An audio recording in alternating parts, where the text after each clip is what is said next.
Ladies and gentlemen, welcome to the Mid-Atlantic Wrestling Legends Fan Fest question and answer session. At this time, introducing Western States Tag Team Champion, Mid-Atlantic Tag Team Champion, 3-time United States Tag Team Champion, 4-time Mid-Atlantic Television Champion, 2-time Mid-Atlantic Heavyweight Champion, Canadian Heavyweight Champion, World Wrestling Council Universal Heavyweight Champion, 2-time America's Heavyweight Champion, 2-time North American Heavyweight Champion, Intercontinental Heavyweight Champion, 3-time United States Heavyweight Champion, World Wrestling Federation World Tag Team Champion, and 4-time National Wrestling Alliance World Tag Team Champion, Greg the Hammer Valentine!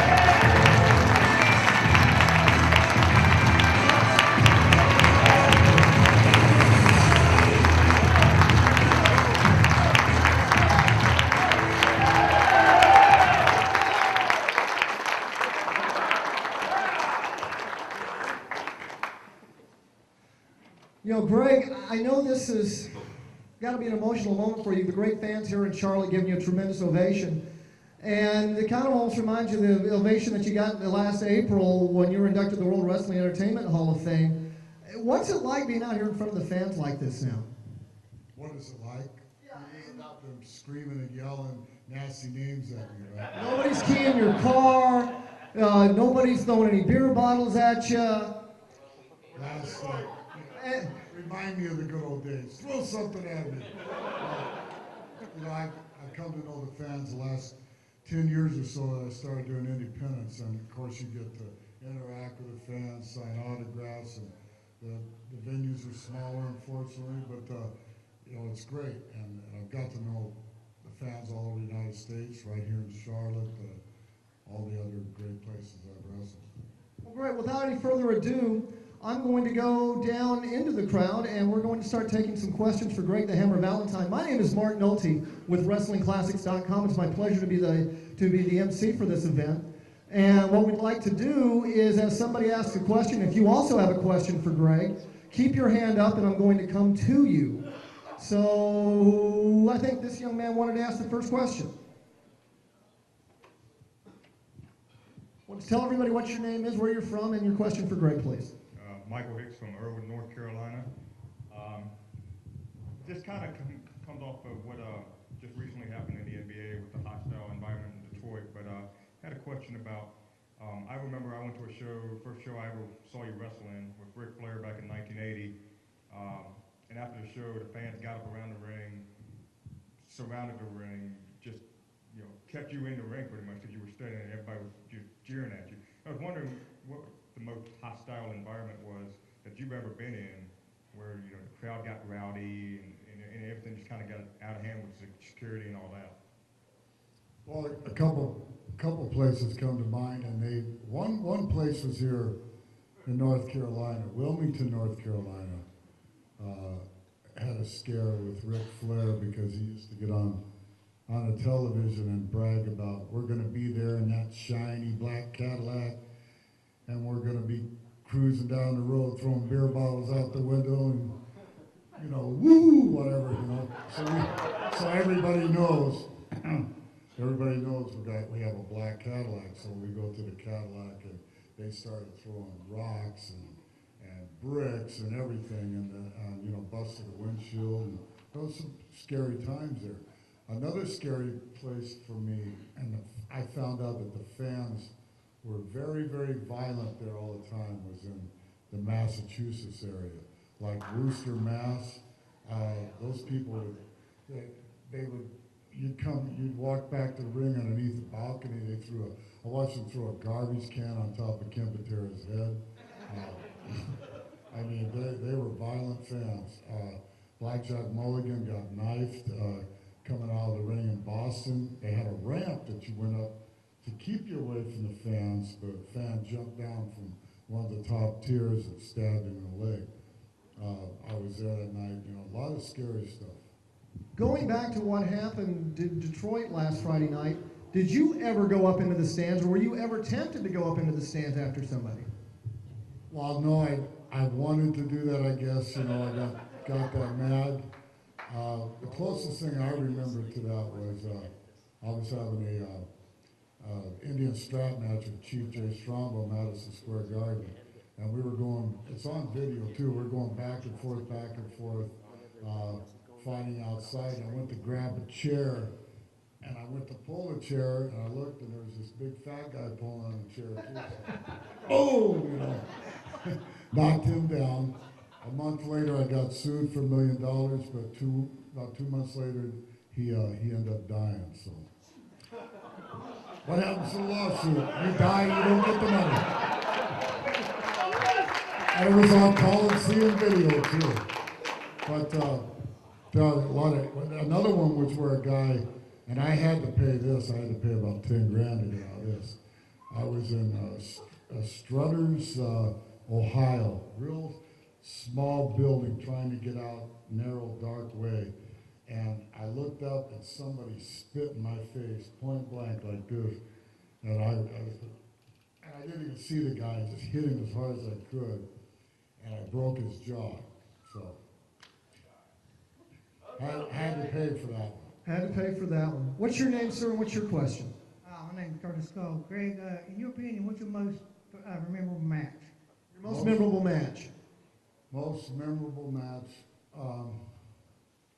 Now, you know, there's just so many of them, but I'm going to say not because of the opponent, but because of the location. The first time I wrestled Madison Square Garden for the 1 hour time limit with Bob Backlund. I had many great matches, but because that was my first time in a great arena like that and to wrestle that long, that really sticks to my mind. How close were you to getting the WWE title? Well, the second time I wrestled, they held the belt up, and there was a lot of talk, but it didn't go any further than that. Close, no cigar. Oh, of course. Now that I've moved to this side. Okay, sir, what's your name, where are you from, and what's your question? I'm Gary Gibbons from Taylorsville, North Carolina. Of all the tag team belts that you held over the years, who was your favorite partner? Favorite partner of all the tag team championships you held, who's your favorite partner? No, not your favorite partner, his favorite partner. Well, Rick would be up there on the top, but I like a guy, you know, me and Rick we were both broke in by my father, and we're right around the same generation, and we kind of taught each other, but the guy that I taught, that I molded, how I wanted him to wrestle with me to complement my style was not Ric Flair, because he already had his own deal, although we did complement each other. It'd have to be, to answer your question, would be Brutus Beefcake. Really? Because I was teaching him, and I had the timing with the team, and that was my favorite, yeah. What's your name, where are you from, what's your question? My name's Jason from Madison, Wisconsin. I was not fortunate enough to grow up in the area and go to the big matches every week, but you were the first wrestler to ever scare me from the pages of a wrestling magazine. What was he doing? Just winding up that big elbow, reading stories. You had the look to match the story, so Bill After gave you a little push, but yeah, you scared the daylights out of me. My question is, after Ric Flair won the world title in 1981, were you disappointed that you didn't really get a protracted program for the belt here in this area? Well, he won the belt, and I was up in New York, so I was kind of broken away from this area. It probably would have been better when he won the belt if I would have been here, but I was up there. And but I eventually came back in '81. Didn't get to wrestle Rick too often, though. Broke his nose. I did break his nose, yeah. And that was after he lost the world title for a while, and we did a deal where I broke his nose, and that was for real. He really went to the hospital. I was supposed to break the cane over his nose, and it was it was late great Gene Anderson's cane, but it was a hickory cane, and I kept saying, Gene, they make baseball bats out of hickory. I don't think this is gonna. You might think Rick's got a big nose, but I don't think this is gonna break over. And it didn't. Busted his lips open. He was a mess. But But you know, Rick was a real tough guy and a real champ, and I called him up that night, said, "Are you all right?" He said, "We're just gonna make lots of money." That's all he cared about, and that was great. He was a real pro. I couldn't care. What's your name, sir, and where are you from, and what's your question? Bobby R. Yates from Randolph, North Carolina. Got a question. May 1st, 1983, Greensboro. You whacked Piper upside the head with the belt. Was that a work? Well, Was he when really people wrestle me to answer your question about being at work, because I'm still not used to this smart mark type thing. But you know, no disrespect, because it's not your fault that Vince McMahon got up and told everybody it was at work. But you know, that's where where respect should lie. And it doesn't come from there. But you know, I wrestled every time I wrestled the hardest way. I would hit a guy hard, and I expected to be hit back hard. Not to cripple each other, but I wanted everybody from the front row to the very last row in the Coliseum to believe in my match if they didn't believe in somebody else's. And Piper is a hell of a tough guy too, and he told me, "Greg, you hit me with that belt." It's hard to work with a belt anyway. You can't talk about working. You know, it's hard to make something look good. It's made out of steel, and you're going to hit him on the side of the head but not hurt him. So he said, "Just go ahead and hit me." And I hit it. I whacked him really bad.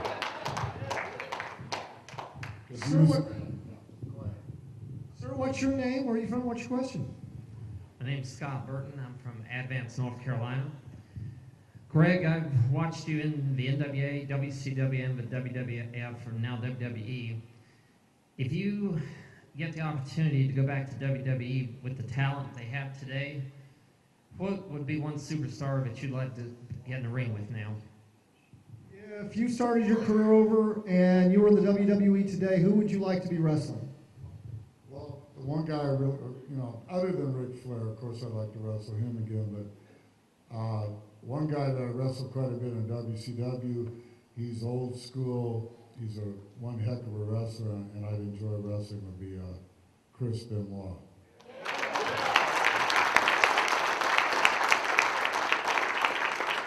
Another Stu Hart alumni.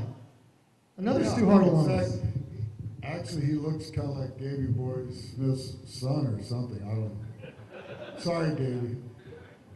Sir, what's your name? What's your question? Where are you from? Jamie Chappell from Richmond, Virginia. And my question is, did you have a complete feeling of joy and satisfaction when you broke Chief Wahoo McDaniel's leg? How happy were you that you broke Wahoo McDaniel's leg? Well, there's two guys here. Stand up and turn around.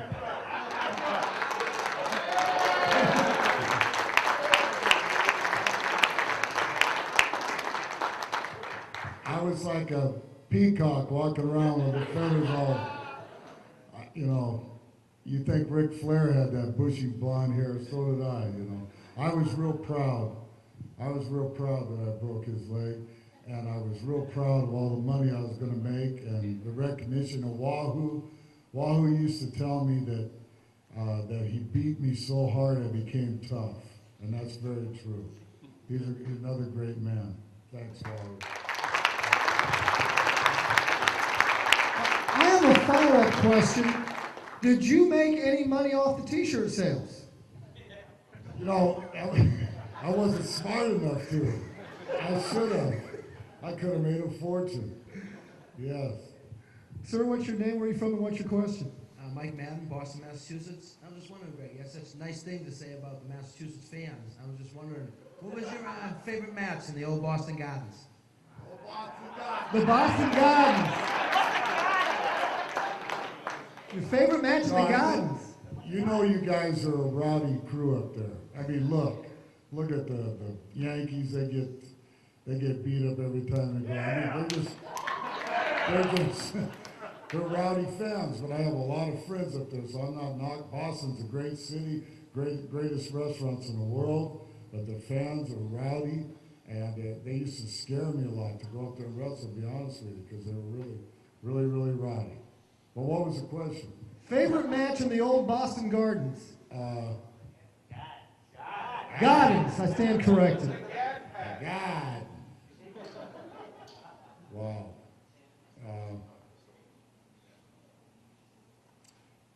Probably one of them with Tito. There's really not one that I could put a stamp on other than a lot of good matches I had there. Did you wrestle Tito in the cage in Boston? No. Memory serves? That was in Baltimore. Okay. Yeah. But I wrestled Tito about 3 times around when we were thick in that broken leg angle. And Boston was a great place to wrestle. Great fans, just a little bit wild. Sir, what's your name? Where are you from and what's your question? Marty Leffler, Concord, North Carolina. Just thinking back on a lot of the memorable feuds that you had over the years, who was probably your most favorite feud, the feud that you enjoyed the most, the person that you enjoyed being in the ring with the most? And there's a lot of guys from Wahoo to Ronnie Garvin to Ric Flair to Steamboat. There are a lot of guys that I love to work with. But I'd have to say it was Tito Santana was the top one. Not only a great person, a great athlete, but you know, he didn't care how hard I hit him, and vice versa. We just wanted the match to be as good as it could possibly be. And he had one of those things that you're not, it's a God-given talent. It's called timing. A lot of guys never learn how to wrestle because they never get that timing, the precise timing to do something. Tito and myself, we used to wrestle an hour. We used to beg George Scott, who was the booker, so you want to get the talent to go up, you know, to get more people in there, give them a long wrestling. I went to Miami. There was one place in Detroit where we programmed them, where we went 3 different 1-hour Broadways in there, and we actually brought all the houses up to sell-out capacity because all we did was wrestle. We didn't even have to talk in the ring for an hour. It was just all chemistry, and he was the greatest in my opinion, for me.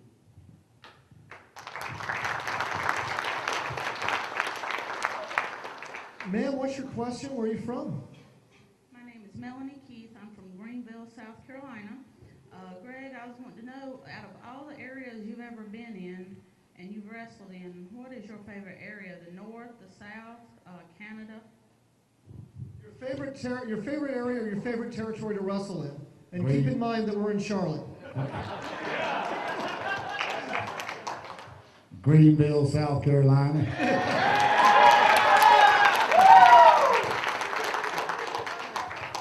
I used to love to go to Greenville with Ric Flair, and then we'd go have a few beers afterwards with one of them pretty girls.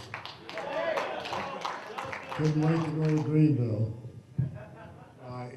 You know, but seriously, I loved New York City and Boston and all those big cities up there, Philadelphia. But the most fun I ever had, territory, night by night, not have to fly out somewhere, just in your car and doing the deal from 76 to 83 was right here in Carolina.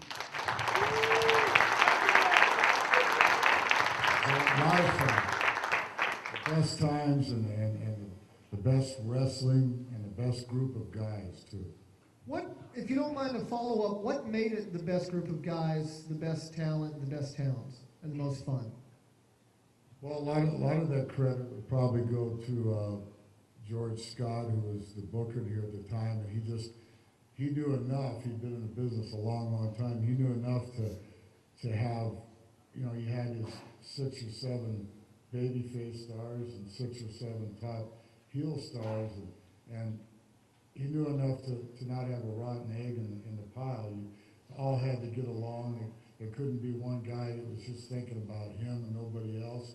It was like a team, and you were all striving to give the fans what they want and to sell out, to have sellouts. And we sold out Greensboro Coliseum every Sunday for years, and Charlotte, and Columbia, and Greenville, all these smaller cities. You're not talking about Philadelphia's and Baltimore's. The biggest city was Charlotte.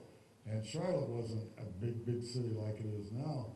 So we were selling out everywhere. Wilmington, North Carolina. I don't know how big that town is today, 100,000 people maybe. Back then, 80,000 people. We put 10,000 to 12,000 people in that outdoor stadium over there. So it's just a real hotbed. Asheville, North Carolina, every 3 weeks, like religion, on a Sunday afternoon, we would fly in there and fly somewhere else, probably Greensboro that night, on a Sunday, and Asheville would sell out all the time. Very rarely I didn't see it all the seats filled up. Sir, what's your name? Where are you from? What's your question? My name's Jason Meesmore, and I'm from Taylorsville, North Carolina.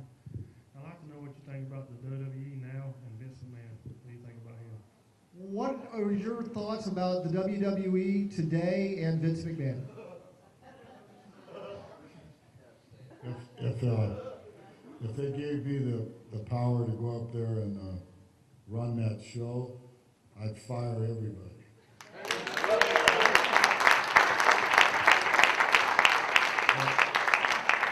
I'm not saying I would fire them all and then I'd hire them back as I wanted them, but that's how you'd have to clear up that mess. Where does the mess start, Greg?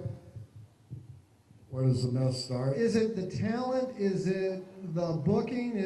Where does the mess start? Well, I think they lost the concept they don't have enough of the older guys like myself, and I'm not saying I want to wrestle every night, but I still want to wrestle. They don't have, when I came into the business, all the top men, and I was like 18, 19, 20, all the top performers were 40 years plus, because they figured it took that long to be a polished worker, and they were right. They passed the torch to young guys like me. Now what Vince did is he got rid of everybody 40 plus. He had nobody, he had a bunch of middle of the roaders, 30-year-olds. He had nobody to pass that torch to the 20-year-olds that are coming. There's a few guys up there, but that's the concept of passing the torch along, the old working with the new finally pushing the old out. But his problem is he pushed the old out too fast, and I believe it was because he didn't want anybody else telling him what to do or arguing with it. He wanted full power. That's my interpretation of it. And he's messed up the business because of that. And the ECW messed up the business with taking it too far to the left, all the crazy chair shots and falling off the cage into there's a certain talent for that, but I think it's called stunt acting and it should be in the movies. And wrestling should be like it was here in the Carolinas and the way it was in the New York area.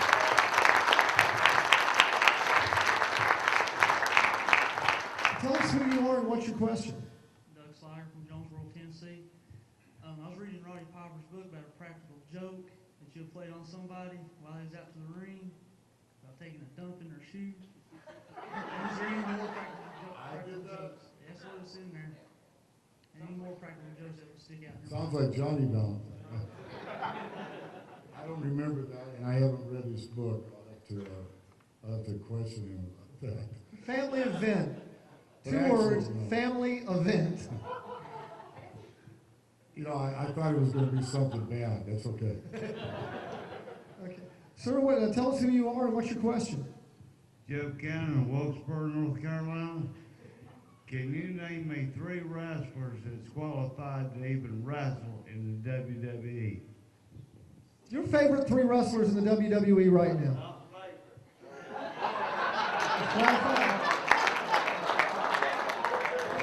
Well, you named Chris Benoit. The guys that are there now, you'd have to have Benoit and Guerrero. They're all Eddie Guerrero. They're all. He's a great second and third generation wrestler, and Rick and Triple H. They're all good wrestlers. It's not that they don't have any. They have some great talent. They just didn't put it together right.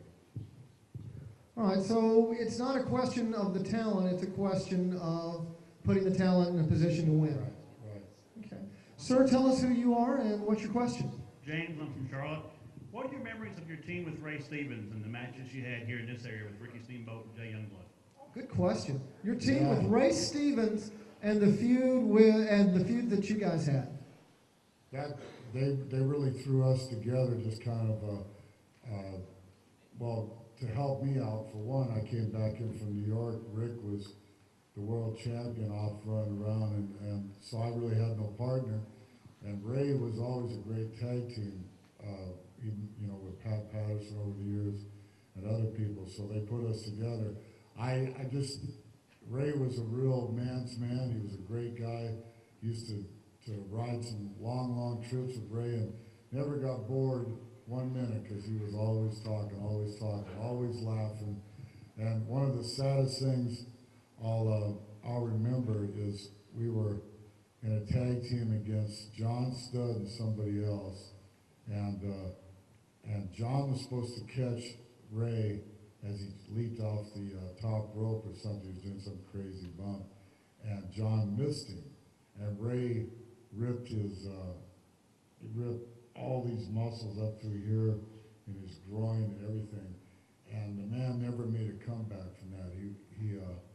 He never wrestled really, could never really wrestle, never really could perform after that particular evening. So I really had his last good match as his partner. Were you excited to team with Ray Stevens? I know this Ray Stevens was a man that your father respected a great deal. Oh yeah, because Ray Stevens, Pat Patterson were the all-time greatest blonde heel tag team in the world, all the way out there in San Francisco, but everybody knew who they were.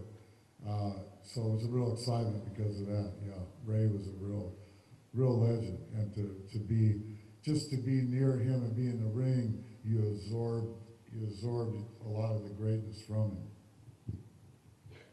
Greg, my name is Richard Brumley from Kannapolis. You were talking about the hostile environments of different arenas and stuff. What is the difference between, say, working here in the States and going overseas working as far as the crowd-wise? What's the difference between the crowds from a hostility level when you're wrestling in the United States and when you're wrestling overseas? Well, I've been to Europe a lot, England. They're pretty similar. Germany, England, Spain, Italy. They enjoyed it, but they didn't get really violent or anything like that. In Japan, they didn't say anything, just like this crowd right now, real quiet.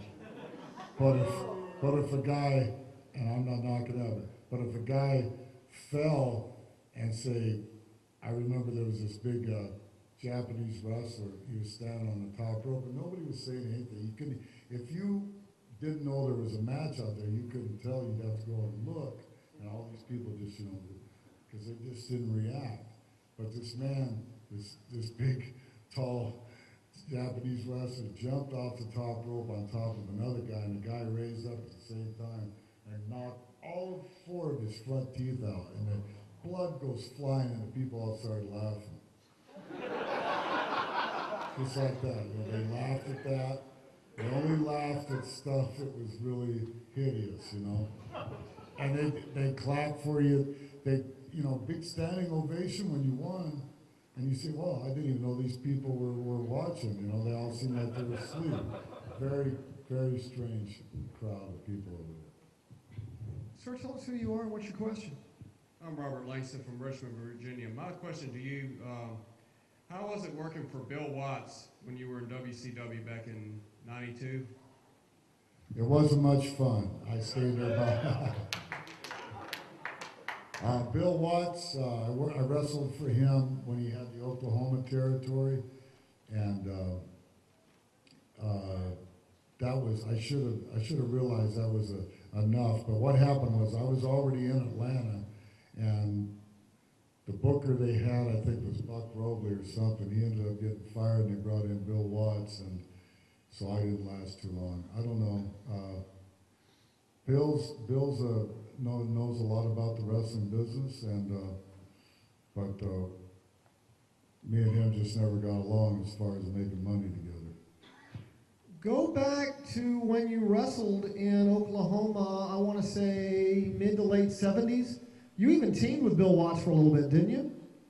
Did I team with him? Yeah, wasn't there a tournament for the U.S. Tag Team Championship? We used to share rooms, but we never tag team. Okay. What was it like working that territory back in the 70s? It was a pretty good territory back then. There was a lot of long trips, but I enjoyed working for Bill Watts when he was in his own element out there in Oklahoma. I think my problem with him in Atlanta was when he came in, he wanted to cut everybody's contract, and so that was, that's not a good way to start. New booker coming in, he wants to cut your salary in half, So that was. But as far as working for him in Oklahoma, he had I worked for him in Florida too. He had a good concept. He liked to wrestle. He liked keeping it on the mat. He kept from jumping off the top ropes all the time. He would make that illegal. So he had a lot of good ideas. Okay. Sir, what's your name and what's your question? I don't talk about people I don't like. I talk good about them.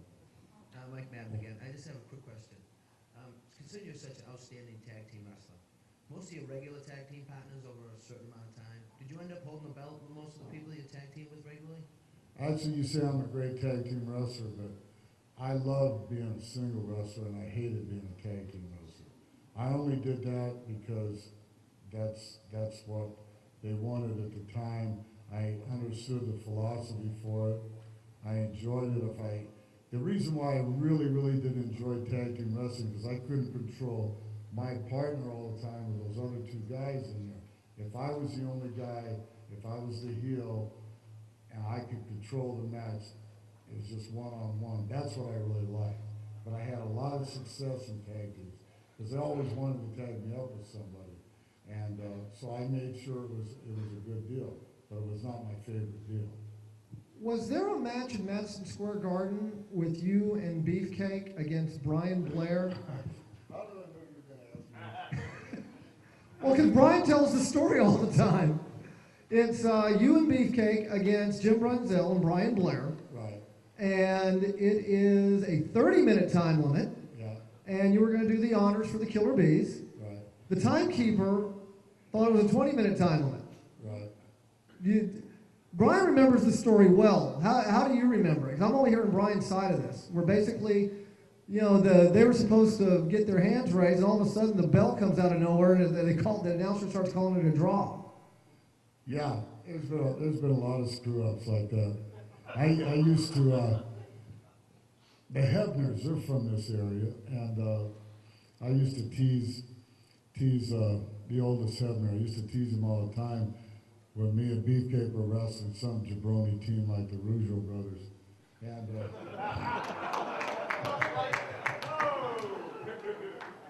a real couple jabronis, let me tell you. They thought they were big stars, but I knew different. But anyway,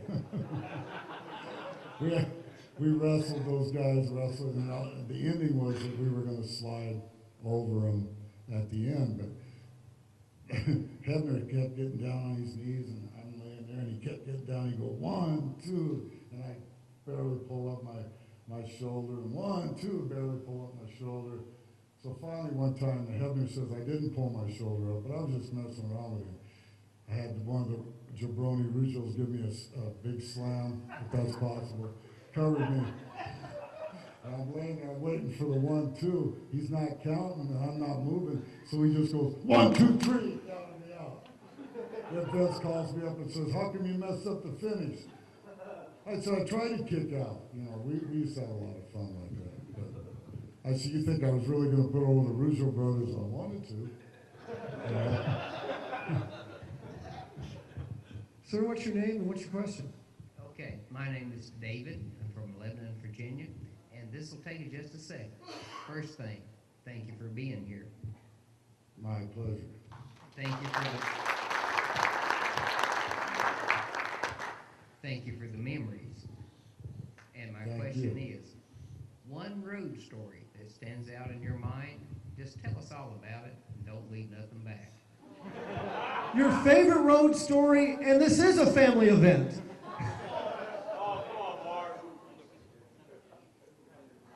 Well, think Ric Flair covered this one in his book, so I guess it's PG rated, sort of. There's so many really funny stories, but I was driving back from Raleigh, North Carolina, where we did our television tapings at WRAL. Channel 5 had David Crockett and Terry Funk in the back seat. My brand new Cadillac, it was just a week old. I was driving and Ric Flair was on the right. We stopped about halfway Asheville, North Carolina, and somehow Rick found a bottle of Everclear. And that's really, really strong booze. It's about 180 proof. And he started mixing it with everybody's drink. I didn't drink it because I was driving. Thank goodness. And I didn't like to drink anyway. I did other things. So, but it got to be a real crazy trip. And I remember that Terry Funk had this butane lighter in the back seat. And the flame would shoot up like this. Now Rick's version of the story is he was burning my hair. Well, actually he was lighting the flame and burning Rick's hair. Because Rick had all this frizzy blonde hair. Shh, shh. So finally, I remember we stopped at the corner of Sharon Amity and some other real popular street there. It wasn't Independence, but the one over from it. Sharon Amity and something. Anyway, yeah, it might have been Albemarle, yeah. Terry Funk gets out of the car, no clothes on at all, except for his cowboy hat and his cowboy boots. He walks out in front of the car and he stands up, crosses his legs like this, gets back in the car. Oh my God, we're going to jail, you know. Funny story.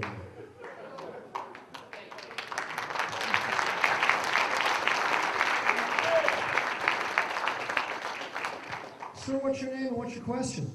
My name is Ron Gott from Kingsport, Tennessee. First of all, Greg, thank you for being here and thank you for the memories. My question is this. In 1976, you were tag team partners with Ric Flair, and during that time frame, they usually put babies against heels as a normal format for tag team wrestling, and singles for that matter. But you and Rick had a series of matches with Gene and Ole Anderson for the World Tag Team titles. And my question is, what are your memories of those matches, and how did you feel about going against another heel tag team? Anybody else remember Flair and Valentine against the Anderson brothers?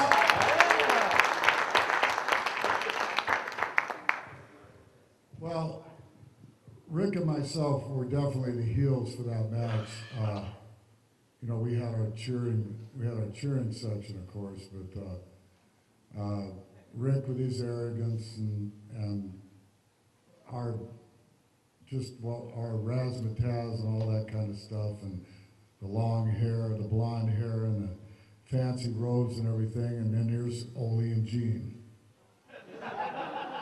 You know, they were heels, but the people hated or loved to hate me and Rick because we had that Hollywood thing going. But you know something, the Anderson brothers and this was the genius of George Scott too, and I really believe this. He put Rick and myself against Ole and Gene because he knew Ole and Gene would teach us how to really, really do it. And those guys grinded our face into the mat. They wore us out, and we wrestled them probably an hour every night for a couple of years. They really made a couple of men out of us, and my hat goes off to Ole and Gene Anderson. Yeah.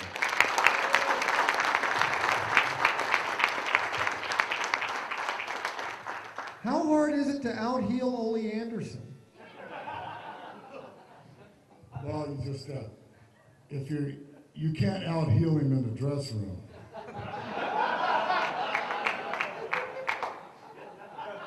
You know what I mean? Oh, absolutely, absolutely. Sir, tell us who you are and what's your question? Yeah, my name is Wolf, and I'm from Lexington, North Carolina. My question is, how was it working with Ronnie Piper, especially during the dog huddle match in Starrcade '83? What was it like wrestling Roddy Piper, and specifically, what are your memories of the dog collar match at Starrcade in '83? What was it like wrestling Roddy Piper? Well, I've had easier street fights. And he would probably say the same thing about me, but it was like pulling teeth. You know, no, in all seriousness, I love to wrestle Roddy, and we wrestled each other so much that when we saw each other, we just cringed. We were sick of looking at each other. Not only did we really enjoyed that Starrcade match, and Roddy let me beat on his ear and everything, the ear, and beat him down. I mean, he just let me beat him up, and so finally got tired and started beating me up. So, but we didn't know. We thought this was the coup de grace, that the thing at the Starrcade '83, the dog collar match was the end, the finale, final finish.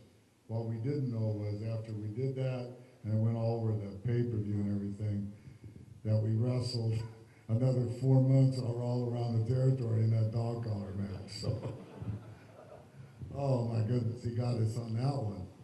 But it was, I never want to wrestle another chain match. Okay? Sir, what's your name and what's your question? My name's Jason, Madison, Wisconsin again. I actually have two questions. The first one is, what can you tell us about your experiences wrestling Ricky Steamboat? One question at a time. Your experiences wrestling Ricky Steamboat. Well, Rick and I never really had an angle where we were like married to each other, like Piper and I, or Wahoo, or whoever. When I wrestled Steamboat, it was mainly with Youngblood, and I remember some fabulous matches we had. But a couple matches that I had, like up in WrestleMania 4 with Rick, several matches here in Charlotte, and I used to watch them. I'd watch the replays, and they were just great matches because he was such a great athlete. He could wrestle with anybody, and if I couldn't wrestle with Rick Steamboat, then I couldn't wrestle at all. He was just really good, and I wish I had a chance to work more with him. What's your second question? My second question has to do with your experiences working in Puerto Rico, especially in the wake of the death of Bruiser Brody. Oh, well, I think the wake was pretty calmed down by the time I got there. I felt... Now, just to set the scene a little bit, Bruiser Brody was killed in 1988, and when did you go back down there, Greg? Right after I left the WWF in '92. So it's 4 years. So I went down there in '93. So yeah. 5 years. Yeah. So it was pretty much loosened up. But I wrestled Jose Gonzalez, who was the guy that did the damage. The main thing I did was I just made sure I never argued in the shower room about a finish. Was that what happened? There's so many different stories about what happened. Is that what led to?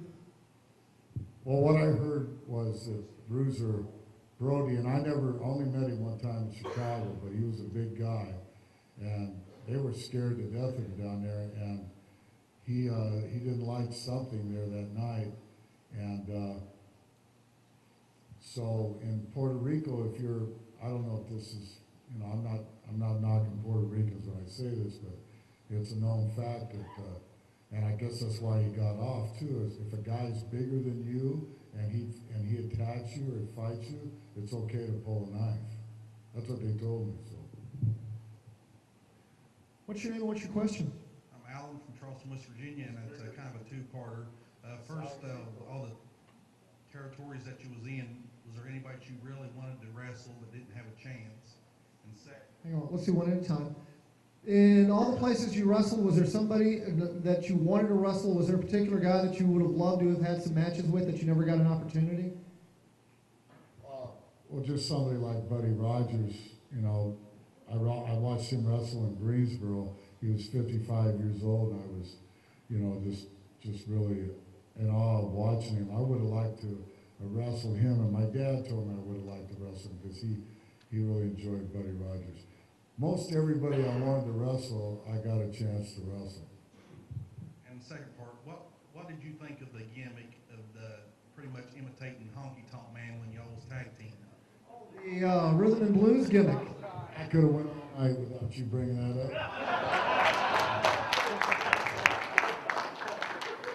I got an original bottle of black hair dye in the back if you want to buy it. $100. I hated it. They followed me around for 2 years trying to talk me into doing it. And finally, they just caught me in a strange mood out in Phoenix, Arizona, in a happy mood. And I dyed my hair black in the dressing room and went out there. And then I saw myself about a week later on television. I said, I either look like an Indian or an Eskimo. I'm not sure. Did anybody ask I hated you? it. Did anybody ask you to sign Roy Orbison's autograph? No, but that was a joke going around. Honky was Elvis and I was Roy Orbison.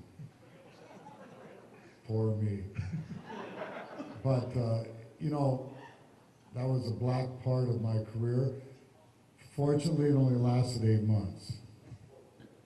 Sir, what's your name? What's your question? My name is Michael Hamilton. I'm from Portsmouth, Ohio. I just have a question of when you finally quit wrestling altogether, what do you want your legacy to be? Good question. What do you want your legacy to be? How do you want your career to be How do you remembered? spell that? Legacy. Leggs. Legs. I like legs.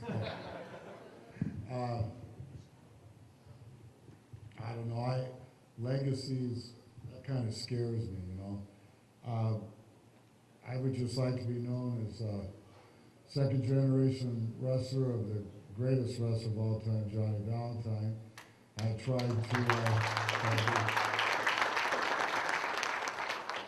tried to emulate, not imitate him, and I found my own style, and I was just real fortunate, and I'm still fortunate today to still be able to wrestle, and I've still got good knees and a good back, and I've just been real blessed.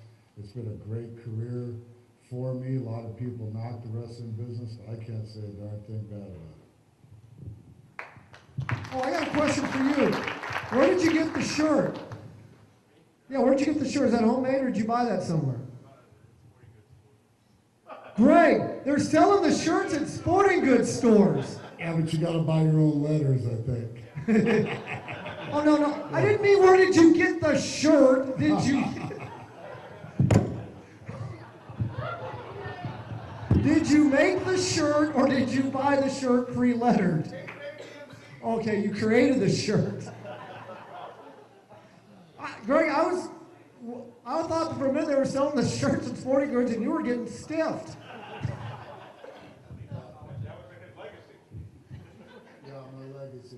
My legacy is I broke more Indian legs than anybody else in wrestling. I'm Mexican. So Wahoo McDaniel. 2 Indians, 2 Mexicans, 1 black guy. Wahoo McDaniel, Chief J. Strongbow, Tito Santana. Ric Flair's nose. Ric Flair's nose. Your name and your question? I'm Scott again from Advance, and Greg, this is a 2-part question. One relates to the gentleman that was asking about your matches with Ricky Steamboat. This is kind of turning the time clock back maybe just a speck. You had a match on TV where Steamboat was wrestling you for your 1,000 silver dollars, and at the time your tag team partner was Baron Von Raschke. Did anyone ever officially defeat you for the 1,000 silver dollars, or was that basically the grand finale with Steamboat with that? And let's do one at a time. Did anybody ever beat you for the 1,000 silver dollars? Well, you know something, he's got a better memory than I do, because I remember the 1,000 silver dollars very well. I used to bring them out there in a fishbowl. My dad did the same thing, and he carried them out in a big mail bag, like. But I can't remember if I lost. I can't remember who I lost $1,000 to. I just don't remember. Where did your dad come up with the concept? That I don't know either. But it was a good concept, you know. Now he didn't. Do you know where he did? I mean, I think I know. I think it was in Texas. Yeah. That's what I thought too. Yeah. What's your second question? this relates to what they're talking about on Wahoo McDaniel. later on down the road, did you and Wahoo ever tag team? Bill, did you ever team with Wally? Did you ever team with Wahoo? Just in the hotel room a couple times.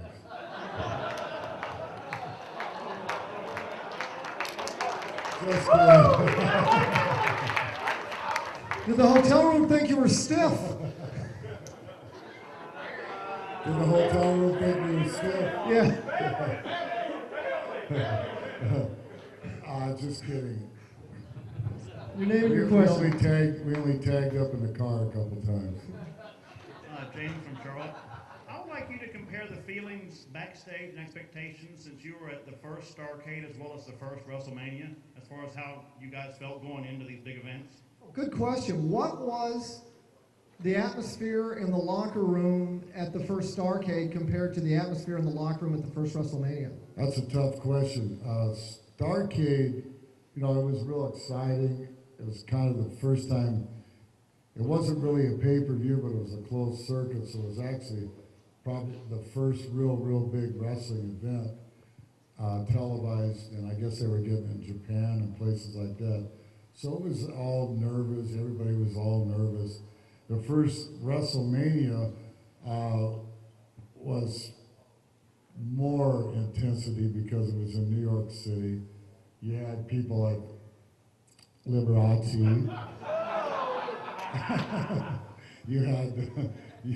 you had Muhammad Ali, who wasn't quite as bad as he is now. He was there, and Billy Martin, the former New York Yankees coach, manager. And it was, it was in New York City. It was, we knew we were going to be transmitted right into the homes instead of closed circuit into the arenas and stuff like that. So it was a big thrill, a lot of nervousness. You were just glad, the day would start out. Actually, on those pay-per-views, it's a whole weekend, and it starts on a Friday, and by the time Sunday night's over, it's done, and everybody's just really tired. But we had no idea how big the pay-per-view scene on wrestling, everything was going to get after that first WrestleMania. We had no idea what we were. Well, I guess Vince did, but I didn't. Follow-up question on that. You mentioned that Vince knew how big this was going to be. Did the wrestlers know what a gamble the first WrestleMania was for Vince McMahon and the WWE? I didn't either. We just see all the money and the people out there, and everybody was getting on pay-per-view, and we're just thinking, well, they must have made a fortune. But I found out from George Scott and some other people in the office that they broke even on that. And if that thing had failed, they were in real trouble. Sir, what's your name and what's your question? I'm Bill from Spartanburg, South Carolina. And one of the first memories I remember when you came to the area was you injured Johnny Weaver's neck. Was that to kind of put you over and make you get a lot of heat around here?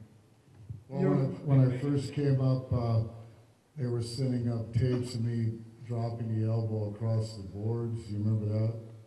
They had a bunch of boards laying out. I was dropping elbows on the boards. I did that down in Florida to send up. And so when I wrestled Johnny Weaver, he was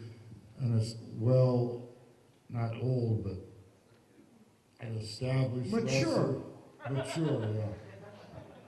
Try to stay away from that old verbiage. But a man that was a legend already at that time here in Greensboro and Carolina, so they wanted me to put him out. And I pretty much put him out for a while. I think he came back later. But they wanted to give me a good shot in the arm, man, and it did. Thank you, Johnny.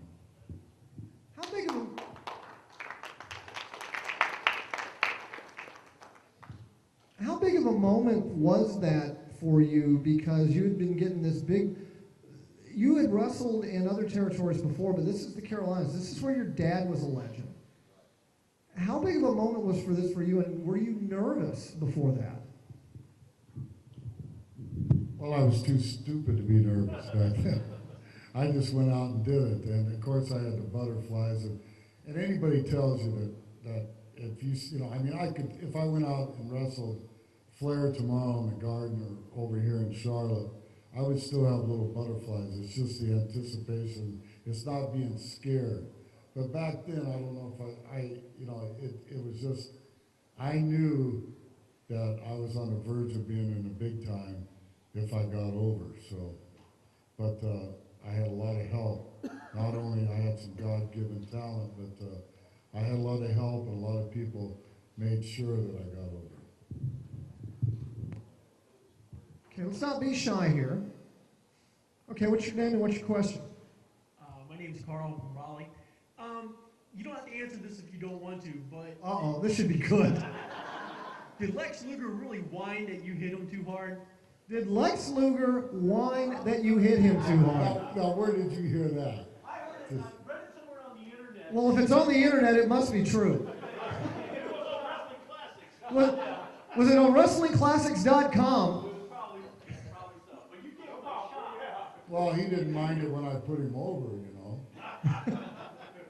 But recently as 6 months ago, I still do a lot of independent wrestling, and there was a guy up in Boston, just outside of Boston, Worcester, Mass, that wanted to book me against Luger in February, and Luger said, well, I don't really want to have to wrestle that hard, so he did say something. I wanted to wrestle his buddy Buff instead. Boy, Bagwell, so we're going to go out there and dance for 10 minutes. I was about to say, that's a loose term that's a loose usage of the word wrestle. Ma'am, what's your name and what's your question? My name is Kay. I'm from North Wilkesboro, North Carolina. I was wondering who your favorite booker was and why. Who is your favorite booker and why?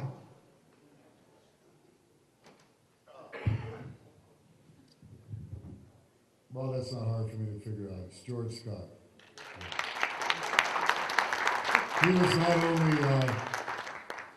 my favorite in the Carolinas, but ironically, I went to New York, and who showed up a couple years later was George Scott. So we've had a long, successful career together. All right, a few minutes ago, the lady asked you the question, who's your favorite booker and why? And I am shocked that there's not 17 hands up wanting to ask the obvious follow-up question. Thank you.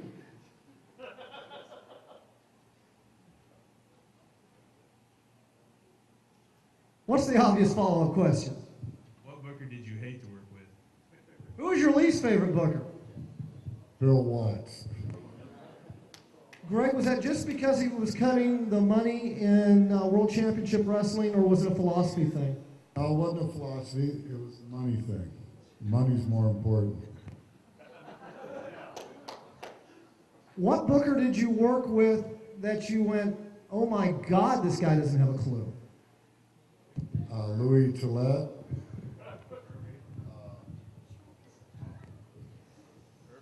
You know, a lot of my career was in New York, so we didn't have bookers up there. Vince was the only booker, and Vince Sr. was a great booker. And you know, they switched it over to Vince Jr. when Vince Sr. passed away. So 16 years of my 30 years in wrestling were in the WWE or F, and so we didn't have a lot of bookers. But George was still my favorite. They had a lot of other good bookers. Ole Anderson was a pretty good booker.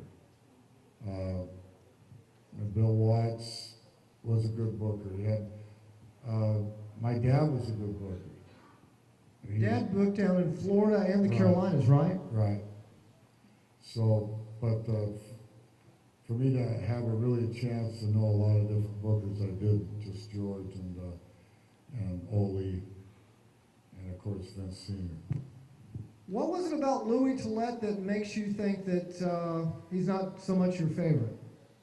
Well, when we went out, he talked us all out, me and the Hollywood Blondes, to go out to Los Angeles and open that territory up out there. So I said, fine. He put the America's belt on me. He put the America's tag team belt on the Hollywood Blondes. Buddy Roberts and Jerry Brown. Right, and Humperdinck was out there with us. And 6 months down the line, Louis Tillett had all 3 belts. He had the tag team and my belt. So I thought he really lost his mind. Sir, what's your name and what's your question? My name's Mike Heeneman from Norfolk, Virginia. And I was just wondering, since Vince expanded in '84 and was kind of cherry-picking talent, did you and Piper already know at Starrcade '83 that you were leaving for New York? Did you think that at Starrcade '83 that you might end up in the WWE in '84? I knew I was going because, you know, he beat me in the, that was the deal. I'd done my deal, ran my course. I'd been in the Carolinas back then. In '83, I'd been here, wow, how many years is it? 7, 8 years. So I was ready to go. And I'd already been to New York a couple of times before, so I knew I was going, and I couldn't wait. But I didn't know, what I didn't know was I was going to turn around 6 months later and Piper would be in the same dressing room up in New York. So I didn't know he was coming up there, but it worked out real well. Now, Piper managed you in New York, didn't he? No. No, he didn't manage me. He came in as a manager. Right. Oh, I know that's the reason why you're getting confused. It was Paul Orndorff who managed. Well, yeah, because your physiques look just alike. That's an easy thing to get confused on. Am I going to have to do something to you? Notice I have a lot of distance when I said that. But were you disappointed that you didn't get a chance to wrestle Brody Piper in the WWE?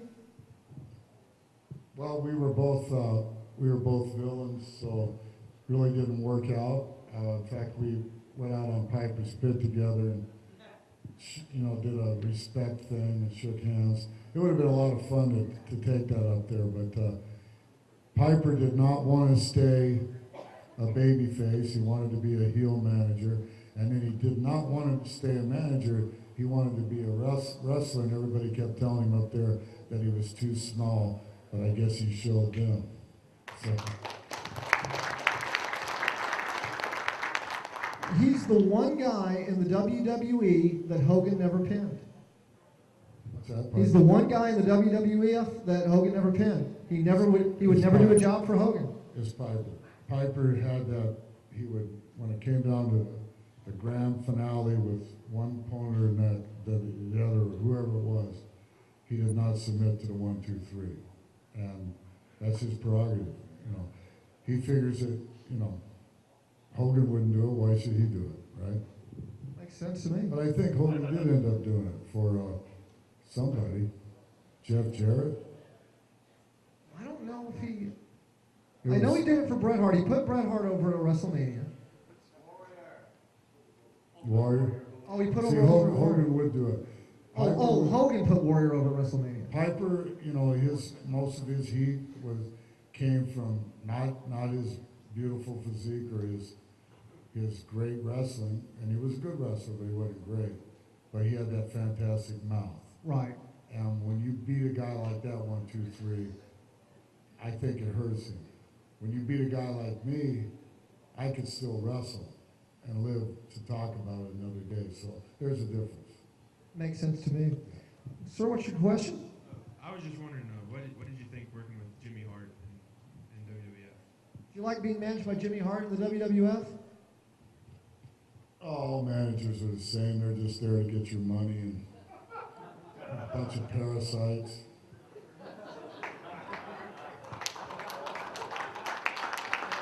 I never needed a manager. I didn't think. I said, I could talk for myself. Why do I need this skinny Jimmy Hart here?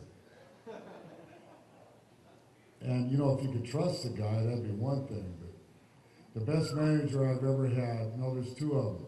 And I like them, and they're both here tonight. I don't think they're in the room, but that's not why I'm saying this, is Humperdinck and Gary Hart. Not Jimmy Hart. Jimmy Hart is just goes with the flow, so to speak. So You were about to take a whooping. You knew that you were about to take a whooping, weren't you? You knew you were about to take a whooping because Sir Oliver was about to take the stage. I'm not so sure I want to speak now after what I just heard about managers. My buddy, Greg Valentine said that. Well, you know that first part, I was kidding. Did you hear the second part? I did hear the second part, and thank you very much. And I didn't see you back there either. Well, I'm here. I wouldn't miss it for the world. Gary Hart is here with me. We're enjoying the evening. Hey, you know something, Valentine? We have a real legend here. Get up, Rip. This is Rip Hawk. He was selling out buildings when you and I were still in high school. Ladies and gentlemen, Rip, the Profile Hawk! I'm happy to be here. I'm happy to see everyone here, especially the old timers, since I'm a young kid. Like Greg Valentine and what's your name again? Oh, Gary Hart. Oh yeah, the other Humpty Dicker or something. I hope we all have a good time here. And I'm happy I'm here. I really am.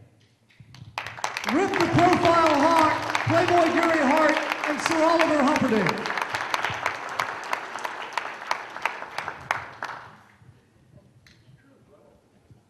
Who else has got a question? We're running short on time here, so who else has questions?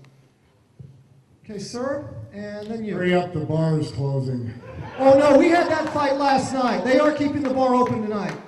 Trust me, I paved the way for you, Greg. Sir, what's your name and what's your question? I'm Brian from Edenton, North Carolina. I want to take you back to April 7, 1986, the match you had against the British Bulldogs in the Rosemont Horizon. What are your memories of the match with the British Bulldogs? And you ever think that, like, you know, you're still here and, you know, Davey Boy has passed away and Dynamite's not doing so well. So what do you think about, you know, what's down with the British Bulldogs? All right, first things first, your memories of wrestling against the British Bulldogs, Davey Boy Smith and the Dynamite Kid. Well, the British Bulldogs came into WWE. They were just really a jabroni tag team, and they weren't going to do a darn thing with them.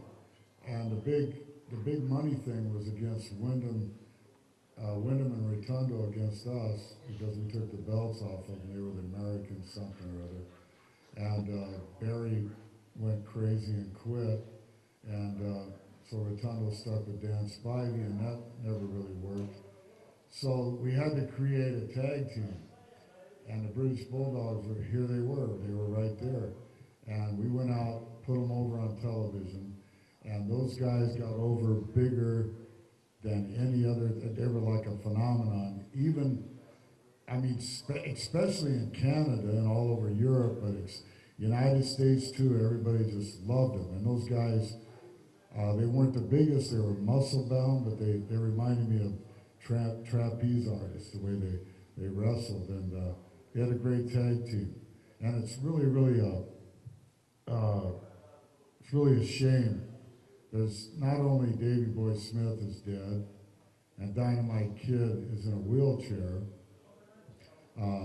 There's so many guys younger than me, 10 years younger than me, 15 years younger than me, that they're no longer with us because of the lifestyle, because of, you know, it's got to be the lifestyle, or just being stupid and taking too much and doing too much of one thing. There's been, you know, it's just really hurts me.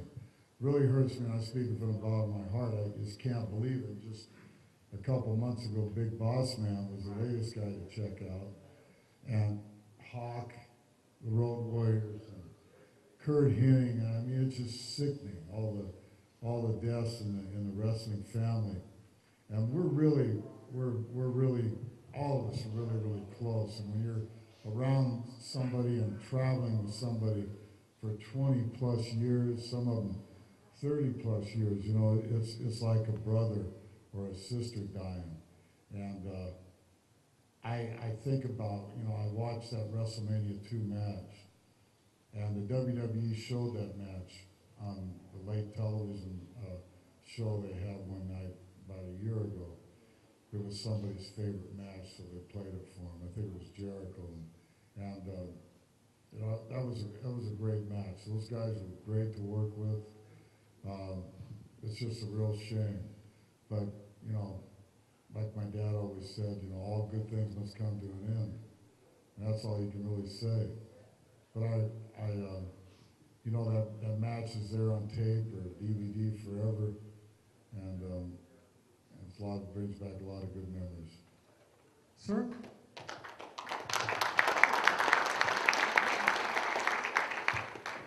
You had a really great run in the WWF in between Mid-Atlantic runs, and you worked with San Martino, Backlund, and Morales. Can you tell me a little bit about working with them and what it was like to wrestle them? What was it like to wrestle Bruno Sammartino, Pedro Morales, and of course Bob Backlund? Well, Bruno, you just, I said, here, I'll give you my left arm, and he worked it behind me like this and pushed me down on the mat for about 20 minutes. He said, okay, kid, let's go home. So that's what it was like wrestling Bruno. He didn't let me do too much, but it was out of respect. I was thrilled to be in the ring with him. Maybe he just thought I was going to hurt him. So Bob Backlund was a joy to wrestle. He was hard to wrestle. He wasn't the best worker, but the guy had a heart of gold. He was a real champion, one strong son of a bitch, and one of the strongest guys ever. Who was the third guy? Pedro Morales. And Pedro, another beautiful guy. He reminds me of Tito, not just because he's Latin, but he had a heart of gold. We made so much money together, me and Pedro. I suplexed him. We did an angle in New York. I suplexed him on the cement floor, and I remember he kept coming back and forth. Go ahead, Valentine. He called me Valentine with a B. Valentine. You know, Valentine, just go ahead and suplex me on that.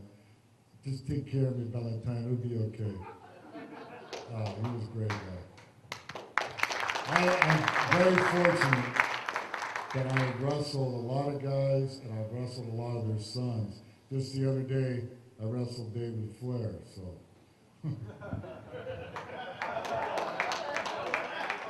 How'd that work out? How did that work? It worked out real well. I was real surprised, and the kid is, he's a real good kid. They threw him right into the ring, and he had no training, no prior training, and it don't look like Rick even wanted him to learn anything. But the kid's learned a lot on his own, and I'm going to use him up in some of the shows up north.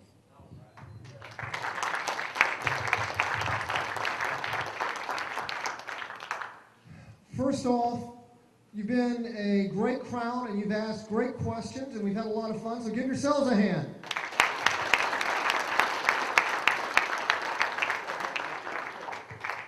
Greg, you have fun tonight? When we're getting started. Yeah, I enjoy it. Good. Thank you. And now a round of appreciation for Greg the Hammer